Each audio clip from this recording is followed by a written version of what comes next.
Okay, now we're going to continue with Van Til's discussion of Plato and conclude the section on Plato from the book Van Til's Apologetic by Bahnsen. And in the first part, the focus was on the failure of Plato's effort to explain universals with the timeless realm upstairs, the world of ideas, and how, because of not having the proper dualism of the creator creature, but trying to replace the creator with this world of ideas, that leads to endless little sub dualisms popping up because the true dualism of creator creature is neglected, ignored, or not thought of. So now in the second reading, it's going to shift to Plato's attempt to reconcile this dualism between the world of ideas and the changing world of sense, with the soul as sort of the bridge. So man's soul or mind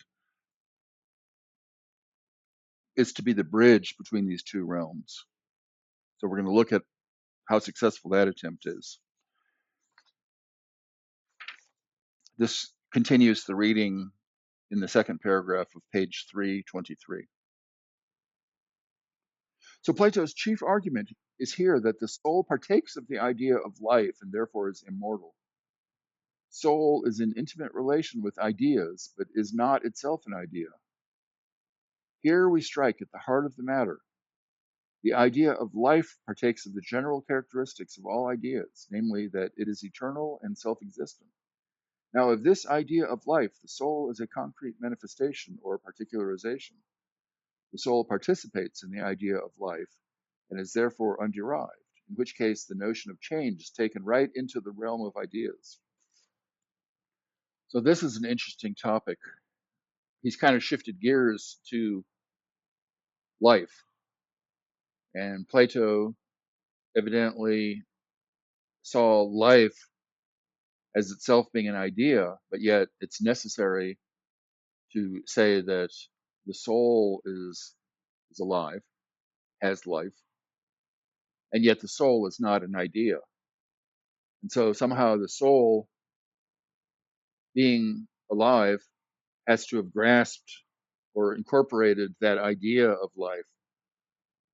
And so here, once again, the soul has to kind of break through the barrier of the idea and the world to mediate the two in his very existence. I would take this to be the soul in Plato is the monistic principle of unpacking everything. And yet he can't bridge the gap and keep it clean. He has to have the soul kind of straddling both sides.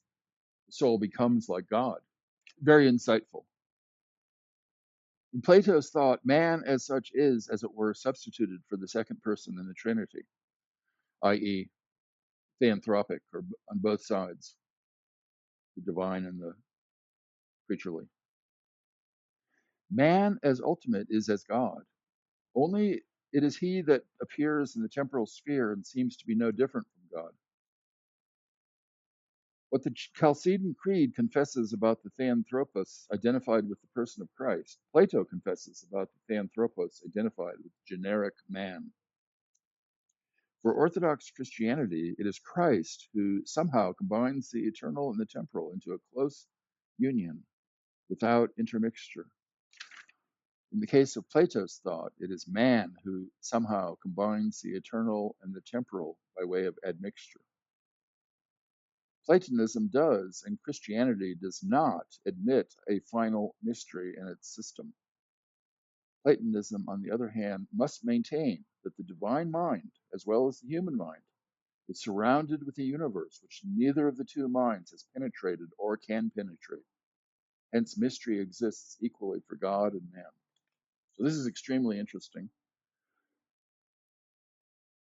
He's tying the notion together that a divine human coupling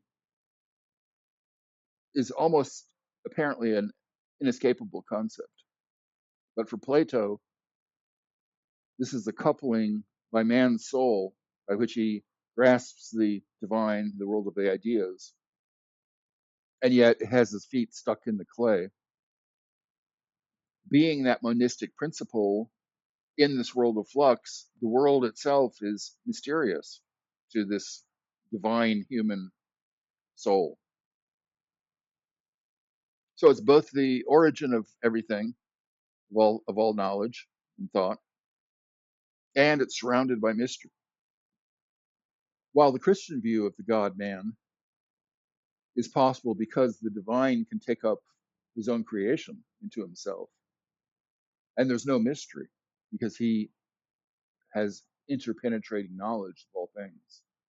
So the mystery problem is completely removed on the Christian view of God. That is, it's removed from God. We still are surrounded by mystery at some level because we're on the creaturely side of that divide, but God is not. So I think this is a very powerful insight because it's both showing a critical flaw in Platonism, but also showing how it kind of inescapably, it's like a magnetic attachment to that gets so close to the truth, and yet it's a complete revolution of the truth. Continuing on the second full paragraph of page 324.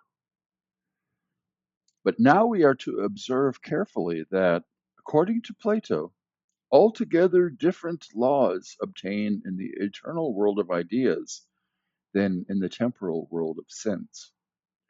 In the sense world, there is nothing upon which one can depend.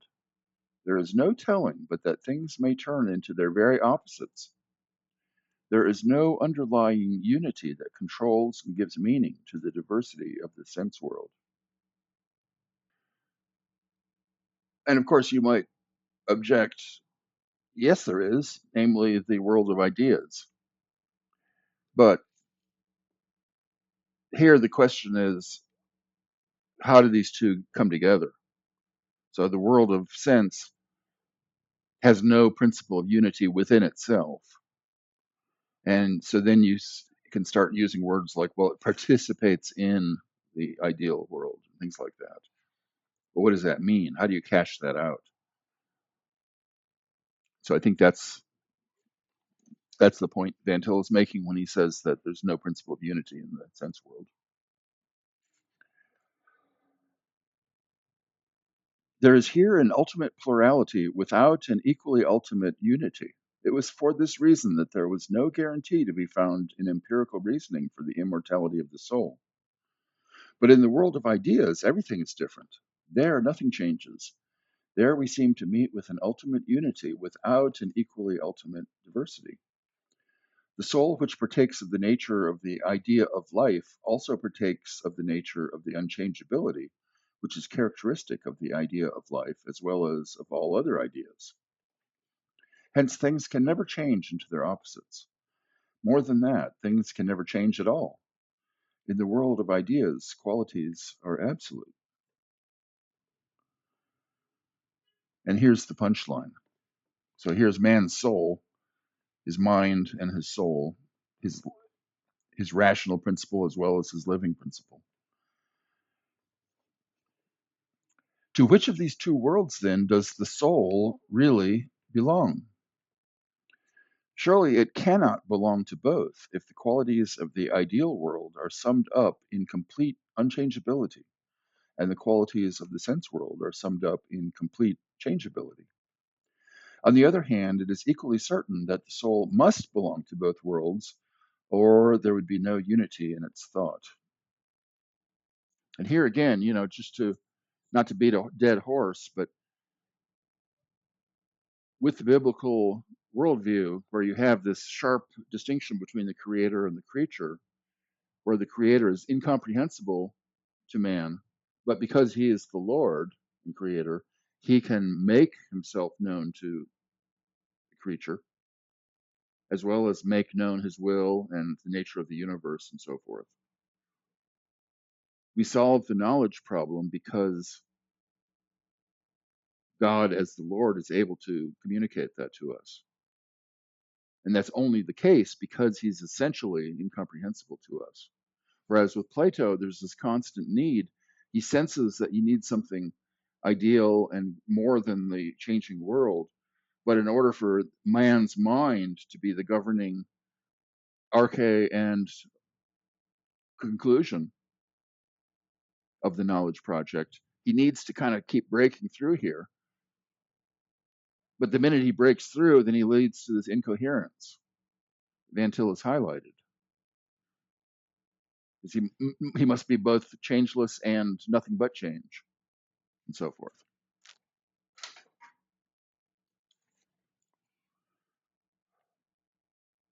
Continuing.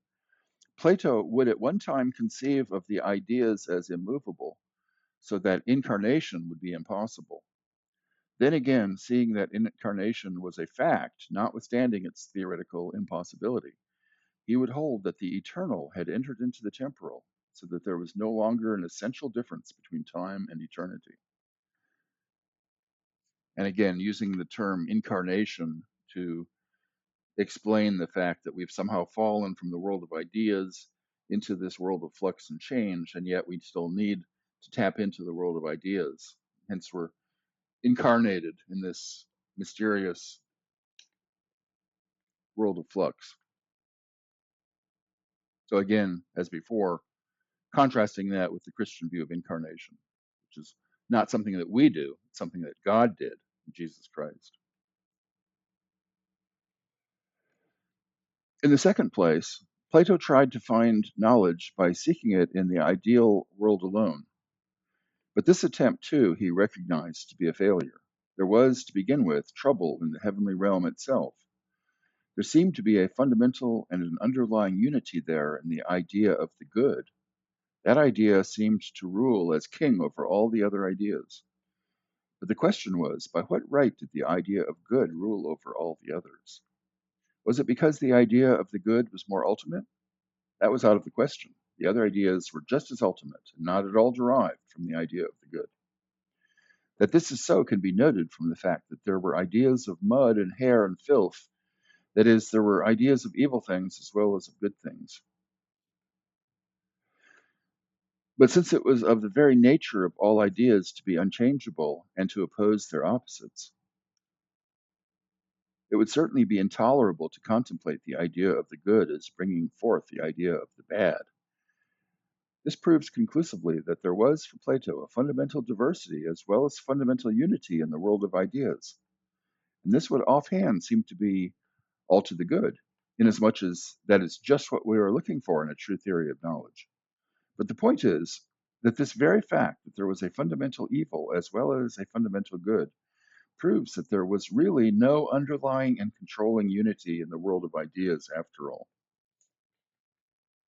So that's brilliant because now he's like pushing the critique even to a different level, whereby this world of ideas, where all the ideas are sort of on an equal level, implies a fundamental diversity because of the fact that you have opposites. You have evil or bad things idealized in the world of ideas, as well as idealized good things. So these can't be united hierarchically or in terms of a harmony. They're at odds with one another, and hence there's diversity within this realm that was supposed to be the basis for unity. So as Van Til says, we finally have a ultimate unity and diversity. So maybe he can answer the question of knowledge from a standpoint other than Christianity. But alas, he can't, because as soon as you put evil at an equal level with good, now you've lost the sense of what's good and what's evil. In other words, the diversity that kind of pops out of the very nature of the ideas cancels itself also, because if we can't account for good in contrast to evil and better than evil, we're back to square zero. Just we've reframed the problem now in an ethical way rather than in a metaphysical way. Continuing. On the other hand, one could never seek to account for the reality of the world of senses, sensuous world, if one would limit his knowledge to the standard of the ideal world only. These could not be kept separate. And what was most important, Plato had the true insight that unless one could relate the two worlds in one comprehensive scheme of knowledge, one could not expect to know anything about either of the two worlds.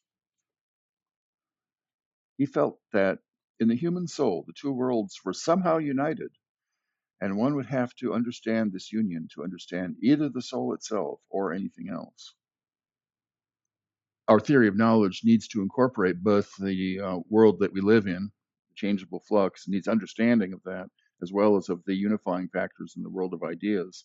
That we need both. If you can't have both, then you can't be sure of having either one, because your knowledge is no longer comprehensive. So here's the summary reductio of Platonism on page 326. Plato assumed that it was possible for man to reason with the categories of eternity. This is, in the nature of the case, impossible for a time conditioned creature such as man finds himself to be. Hence, if he cannot reason with any but temporal categories, his knowledge is useless. The only way, then, for man to have any knowledge of either temporal or eternal things is for a God to think for us in eternal categories and reveal to us the measure of truth we can fathom. Thus, we hold that Christian theism is the only alternative to skepticism.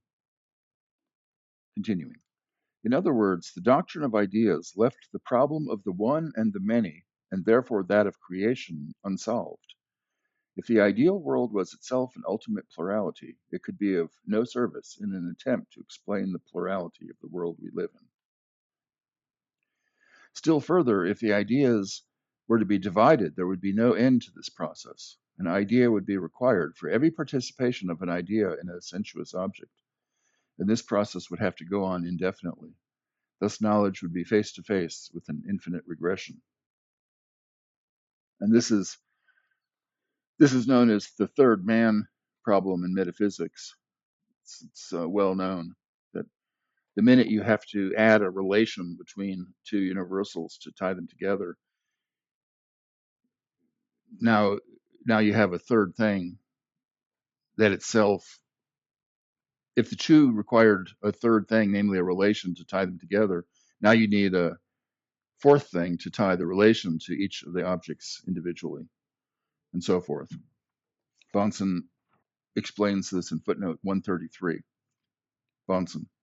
If relationships are intelligible on Plato's terms, they must be an instance of a general idea. The relationship between particular things and their idea is that of participation, said Plato.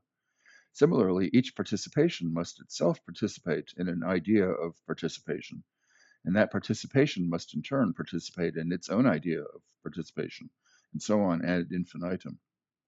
Thus, as Van Til indicates, on Plato's own terms, a man cannot know any one particular thing without having infinite knowledge.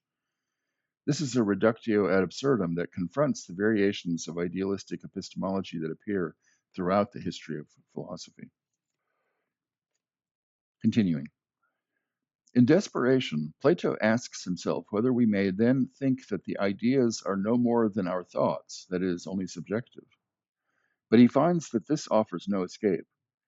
If, in such a case, the ideas were to remain in contact with the world of sense and have meaning for it, we would have to conclude that all our thought about reality is merely subjective.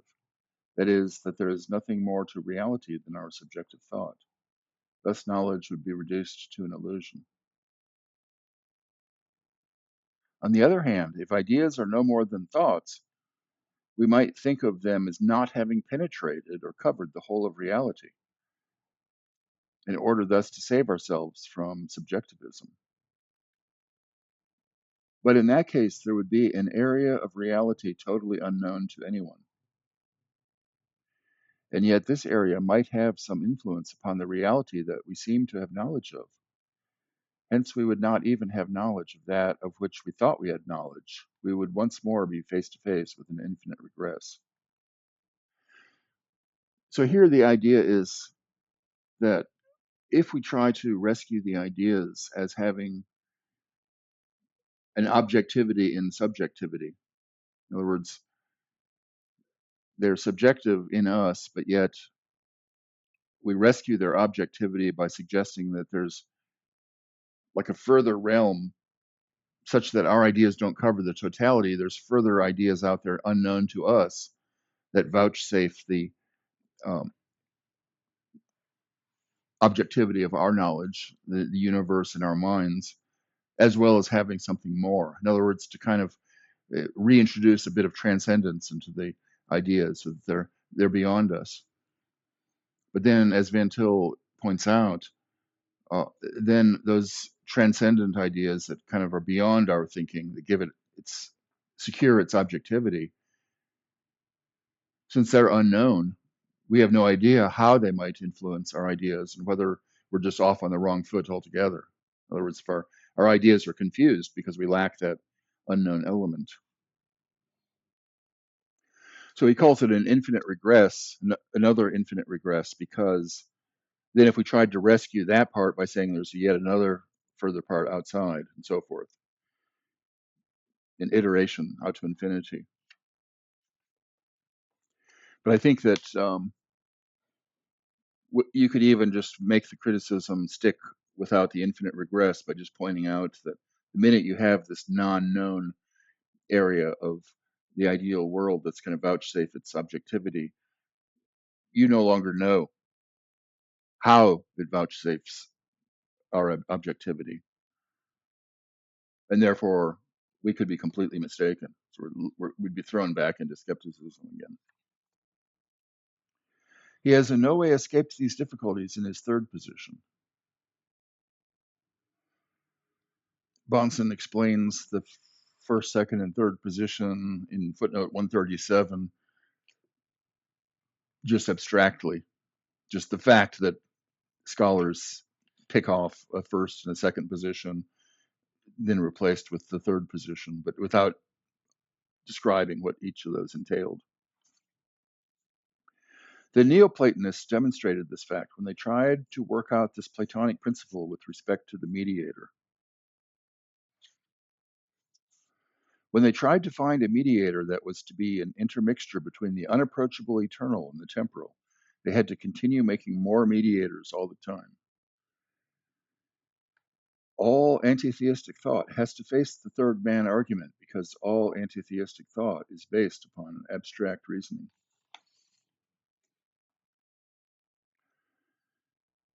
Okay, thus endeth the readings from Van Til on Plato.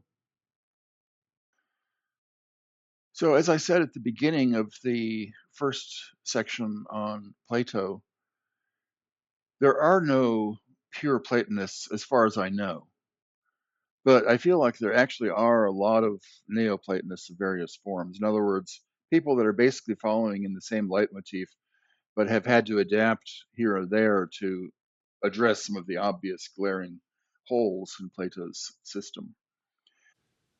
Although one glaring lacuna in Van Til's presentation, notice that he doesn't address the ethical aspect of Plato or political.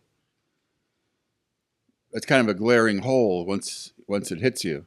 You know, he's only focused on the metaphysical and epistemological critique. And I think this is a weakness in Van Til's approach, not in the sense of invalidating any of his comments, but it's a gap that was backfilled by Rushduni and other thinkers in the 70s to point out that, you know, that there's these forces, political forces, that essentially are using Platonic thinking as their cover. And you don't have to just talk about the Masons or people like that may or may not have any power. But yet that would be a good example, because as you go through the gradations, you're more and more tapping into Egyptian mythology and symbolism. And it all has this kind of Platonic, you know, trying to ascend, man's ascent to the realm of the ideas. Gnosticism, too, I feel, would be an example of this. Gnosticism is wider than what scholars identify as a second century type of phenomenon, you know, specifically tagged as that by Christian apologists. I believe that The book of First John is addressing Gnosticism in the broader sense of the word, and that Gnosticism bears many family resemblances to Platonism. Again, with this esoteric attempt for man's mind to ascend into the realm of the eternal as an alternative to the true God. And another theme that I think came out in the post-Van Tillian discussion with Rushdoony and perhaps with Poythress, the counterfeit nature of man's religions.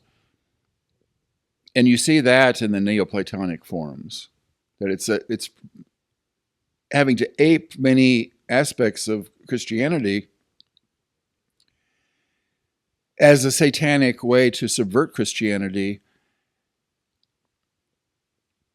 And if you think of these false religions as being in fact guided by Satan, then it becomes interesting that Satan has only partial knowledge at any given time. So before the advent of Christ, he had to grasp at certain themes that would give a substitute answer to the living and true God. But then as continuous revelation came, culminating in Jesus Christ himself, the living word, well, then it had to be adaptation. And so when it turns out that Satan thought he had won the battle by having Christ crucified, and then it turned out that the shed blood was actually the remission for sin and the salvation of man. Well, now you have these mystery religions that slaughter bulls and allow the dripping blood to land on the neophyte's body, hiding in the pit underneath the bleeding bull, and so forth. These horrendous mystery religions, which I am again going to try to tie to some of these Platonic themes, because it's kind of like C.S. Lewis's distinction between thick and thin religion. The dripping blood from the bull is the thick that appeals to sort of the man on the street, the peasant, that wants something very concrete. But that's generally wed with the gurus that are expounding very esoteric type of pseudo-theology, very much akin to Platonism. And so I think we have to attack these weaknesses of Platonism very rigorously, but add the political and ethical and the counterfeit aspect. So these would be how I would seek to supplement this criticism of Plato and encourage the young Van Tillians to continue in this, expand on this even more so going forward. We'll continue next time with Aristotle. See you then.